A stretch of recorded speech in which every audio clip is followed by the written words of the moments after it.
एका बाजूला माहीमचा मतदारसंघ आहे, माहीमच्या मतदारसंघामध्ये त्यांचा ऑलरेडी आमदार होता, त्याचा ऑलरेडी आमदार असल्यामुळे ते 40 लोक त्यांच्यासोबत गेली, त्यांची यादी डिक्लेअर झाली, त्याच्यात त्यांचंही नाव आलं.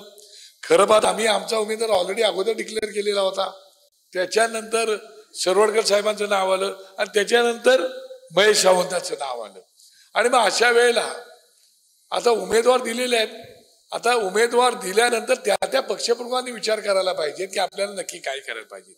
उमेदवार तर आम्ही ऑलरेडी जाहीर केला होता, त्याच्यानंतर 2 उमेदवार अनाऊन्स झालेले आहेत, त्याच्यानंतर आम्ही ते कसा त्याचा गुंता सुटेल तो प्रयत्न केला, परंतु सिटिंग आमदार एकनाथ शिंदे साहेबांसोबत गेल्यामुळे त्यांची अडचण झाली.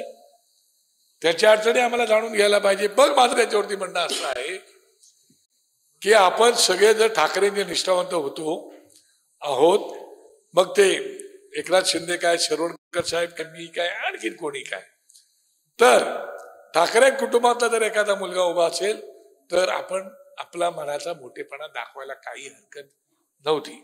पण तो मोठेपणा सरवडकर साहेबांनी दाखवायला पाहिजे होता.